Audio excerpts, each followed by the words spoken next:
প্রতিদিন সকালবেলায় উঠেই তো আগে উনানে ভাত বসিয়ে দিই, তারপরে সবকিছু জোগাড় টোগাড় করে রান্না করি। তবে আজকে আর এই ভাতটা আগে বসাচ্ছি না। কদিন ধরে যে গরম পড়ছে, সকাল সকাল যদি ভাতটা রান্না করি দুপুরে আর যায় না, একটু ঘেমে যায়। তাই আজকে ভাবলাম আগেই সবকিছু রান্না করে নেই, গরম উনানে পরে ভাতটা বসাই, যাতে সকালবেলায়ও খেতে পারি, দুপুরেও ভাতটা ভালো থাকে। যাই হোক, আজকে রান্না করবো মোরলা মাছ। আর মোরলা মাছ দিয়ে তো সাধারণত এই চচ্চড়ি করি, কলা পাতায় বা বিভিন্ন পাতায় পাতুরি টাতুরি করি। তবে আজকে আর তা করবো না, মোরলা মাছ ভাজা করব। আজকে ভাতের সাথে একটা ভাজা করব। এখানে সব কিছু সবজি টবজি নিয়েছি, করলা, আলু, পটল, টমেটো, ডাটা এগুলো নিয়েছি। এগুলো দিয়ে একটা ভাজা করব। ভাবলাম মোরলা মাছটা মিশিয়ে দিয়ে ভাজা করি, তারপরে যা করি জোগাড় টোগাড় করবো, রান্না করবো। আগে এটা কেটে বেছে রান্নাটা বসিয়ে দিই। আগে কাটবো না, আগে মাছগুলো নুন হলুদ দিয়ে মেখে দিই। নুন,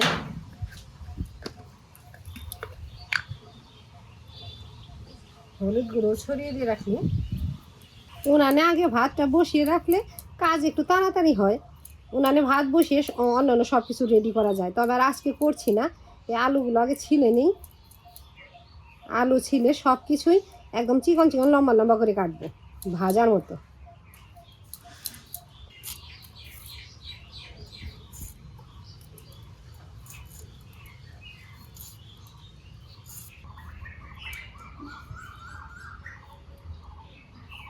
আগে গোটা গোটাই একবার ধুয়ে নেই, কোলে টোলে আবারও ধুবো।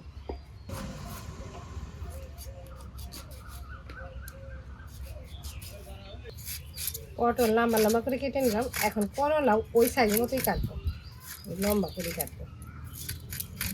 একটু ভেঙে ভেঙে গেলে যাবে, আর কি করা যাবে।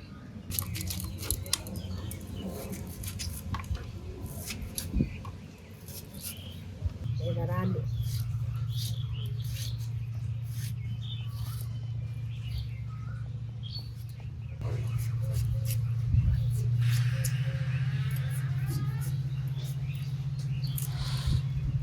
ডাটা তো ছিলেই নিচ্ছি। এখন খালি লম্বা লম্বা করে পুলে নিচ্ছি। পুলে বলতে চিকন চিকন করে কাটছি, বলতে তো আর পারছি না। মাছে নুন হলুদ দিয়ে রাখছি, সবজিও কেটে নিলাম। তবে পেঁয়াজ লঙ্কা কাটি নাই, আগে উনান জ্বালিয়ে নেই, মাছ ভাজতে দিয়ে ওগুলো কাটবো। উনান জ্বালিয়ে দিলাম, উনানে কড়াইটা বসাই। কড়াই গরম হয়ে গেছে, কড়াইতে সর্ষের তেল দেই। মাছগুলো ভেজে তুলবো, তারপরে ওই তেলেই সবজি ফোড়ন দেবো। গরম তেলে মাছ দিছি, এখন সাবধানে নেড়ে চেড়ে দেবো। বেশি সাবধানে নাড়তে হবে না, তেল তো একটু বেশি করে দিচ্ছি, ছাকা তেলে ভেজে ছেঁকে ছেঁকে তুলি।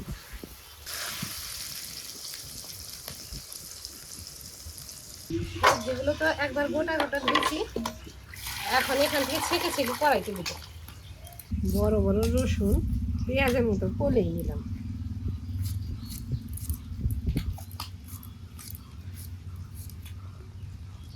মাছ ভাজা হয়ে গেছে, এখন তেল থেকে ছেঁকে তুলে নিই।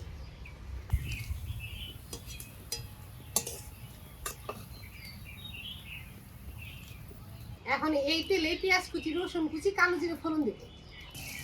পেঁয়াজ কুচি, রসুন কুচি, এর উপরে দিলাম কালো জিরে। ফোড়নের পেঁয়াজগুলো একবারে কড়া করে না ভেজে এখনই সবজি দিয়ে দিব। সবজির সাথে একসাথে ভাজা হবে। এগুলো তো ভাজাই করছি আজকে। সবগুলো ছেঁকে ছেঁকে দিয়ে দিলাম। এখন নুন হলুদ দিয়ে ভাজা ভাজা করি। নুন ছড়িয়ে দিলাম, এবার দেবো হলুদ গুঁড়ো।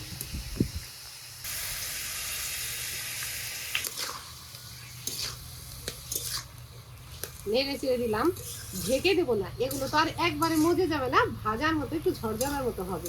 আর তাই জন্য টমেটোটাও পরে দেবো, ওই মাছের সাথে দেবো। কাঁচা লঙ্কাও দিই নাই, চিড়ে দিয়ে দিই।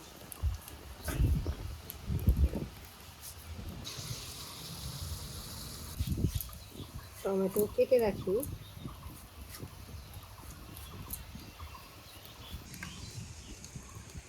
সারাদিনের রান্না ওই ভাজাতে তো আর হবে না, যে শাকও করবো। ওই শাকগুলো খুবই একটু বড় বড় করে বেছে রাখছে, এখন আমি পরিষ্কার করে ধুয়ে পছন্দ মতো কেটে নেব।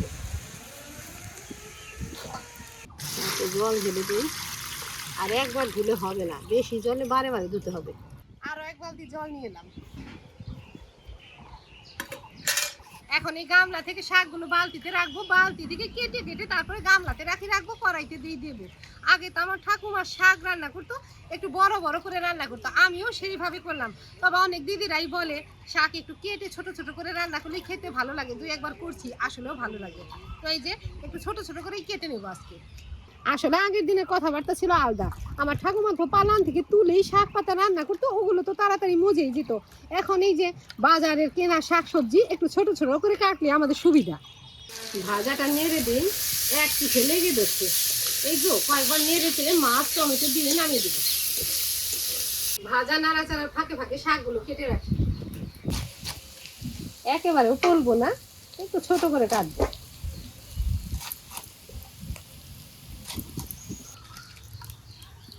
সবাই আর শান্তি মতো খাবে কি? এই পুঁই শাকেরও যে দাম, এখানে হাফ কেজি শাক আনছে। এখন দাম কম থাক বেশি থাক, আমার না খেলেও তো চলে না। আজকে হাফ কেজি আনছে বলে বললাম হাফ কেজিতে হয়ে যাবে। যদি এর চাইতে কম আনতো বা একটা দুটো ডোকা আনতো তাতেও হতো। যদি না হতো, যে আশেপাশ থেকে দুই একটা মিষ্টি কুমড়ার ডোকা পাতা কিংবা একটু কচু পাতা টাতা তুলে মিশিয়ে শাক রান্না করতাম।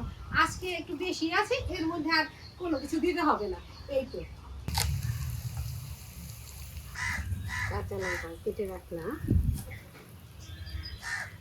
একবারে কাটাকাটি হয়ে গেল। এখন ওই ভাজাটা নামিয়ে এটা বসাবো। কড়াই সবজিটা একেবারে ভাজা ভাজা হয়ে গেছে। এখন এখানে মাছ আর টমেটো দিয়ে নেড়ে চেড়ে নামিয়ে দেবো। টমেটোটা দেবো এই জন্যে যাতে একটু মুখে টক টক লাগে। দিলাম টমেটো, দিলাম একেবারে পোড়া পোড়া করে ভেজে নিলাম। এটা ডাল ভাতের সাথে খেতে সেই স্বাদ লাগবে।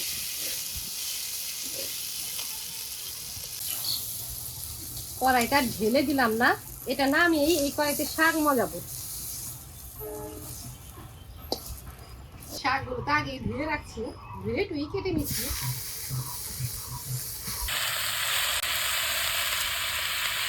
সবগুলো দিলাম, এখন নুন দিয়ে মজিয়ে নেবো, তারপরে ফোড়ন দিব।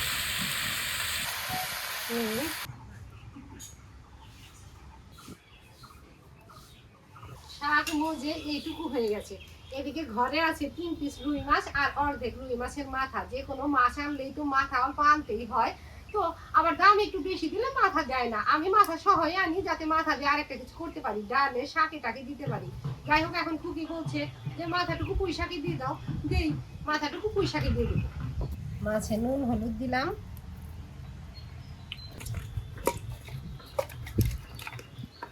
মজানো শাক ঢেলে নেই, কড়াইতে মাছের মাথাটুকু ভেজে নেব। শাক ঢেলে কড়াইটা আবার উনানে বসাই, কড়াই ধুয়ে দিলাম না, তেলের মধ্যে মাছ মাথা ভাজবো, ওর উপরই তো শাক ঢেলে দেবো। কড়াই তেল দিলাম, মাথাটা কড়াইতে দিলাম। মাথার সাথে সাথে কড়াই পেঁয়াজ রসুন ভেজে নেবো, অল্প কালো জিরাও দিয়ে দেবো। পেঁয়াজ রসুন দিলাম, এক সাইডে কালো জিরে পেঁয়াজ রসুন সবই হালকা ভাবে ভেজে শাক ঢেলে দিই। এখন শাক ঢেলে দিই।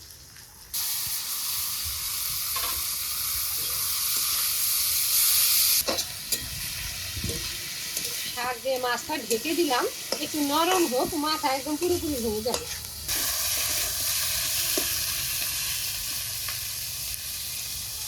এই তো নরম হয়ে গেছে, আর ভাঙবো না। কটুকু আবার আমার খুবই খেতে পছন্দ করে, কাটা কুটা খেতে বেশি পছন্দ করে। শাক ভাজা হয়ে গেছে, নামিয়ে দিই।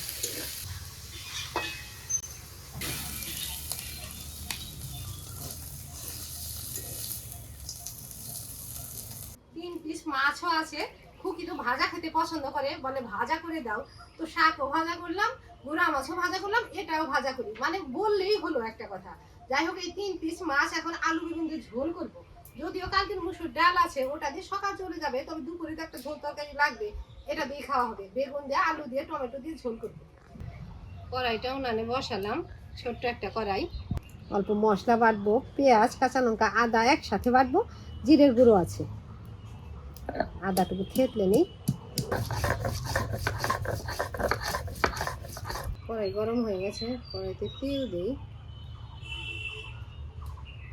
গরম তেলে মাছের পিস দিলাম, মাছ ভাজা হোক, এদিকে আলু বেগুন কেটে নিই। আলু বেগুন দিয়ে মাছের ঝোল করবো। 2টা আলু দেবো, একটা ছোট বেগুন দেবো। একটু পাতলা পাতলা করলাম। বেগুনটাও কেটে নিই।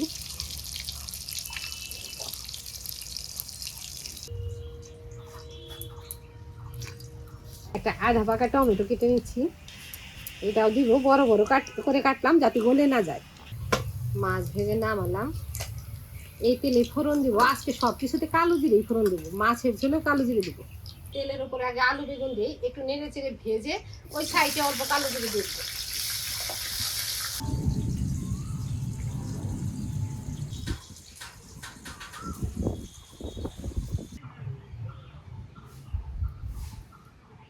আলু বেগুন ভেজে নিলাম, এখন এর মধ্যে কালো জিরে দেবো। কালো জিরে দিলাম, কালো জিরেটাও ভাজা হয়ে গেল। এখন এক একে মশলা দিই। মশলার আগে দিলাম টমেটো, নুন, বাটা মশলাটুকু দিই, আদা, কাঁচা লঙ্কা, পেঁয়াজ বাটা। এটা দিয়ে একটু নেড়ে চেড়ে নিই, তারপরে গুঁড়া মশলা দিব। হলুদ লঙ্কার গুঁড়াও দিচ্ছি। এখন অল্প জলের ছিপ দিয়ে কষিয়ে নিই, তারপরে ঝোলের জল দিব।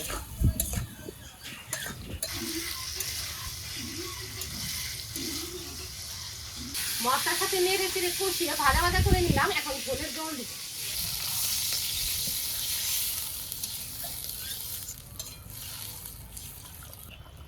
বলক এসে গেছে, এখনই মাছ দেব। মাছ দিলাম।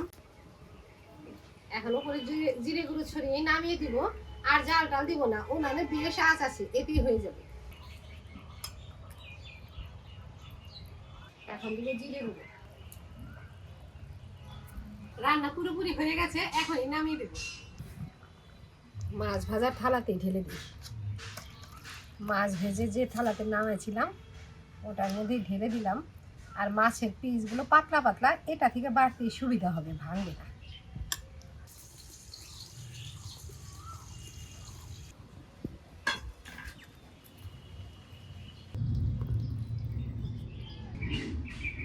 মাছ ভাজা, শাক ভাজা, সবজি দিয়ে মাছ ভাজি ওটা, আর শাক ভাজা মাছের মাথা দিয়ে, রুই মাছের মাথা দিয়ে শাক ভাজা। খুকি বলছে এখন আর তরকারি খাবো না, দুপুরের জন্য ওটা রেখে দাও, এখন ভাত এগুলো দিয়ে খেয়ে নিই। তাই তো, এখন আমরা এটা দিয়ে খেয়ে নিই। ওই ঝোল তরকারি পরে আবার দুপুরে খাওয়া যাবে না। এখন আর একটা জিনিসও নিতে পারতাম, মসুর ডালও আছে, তাহলে ওটাও গরম করে দিব।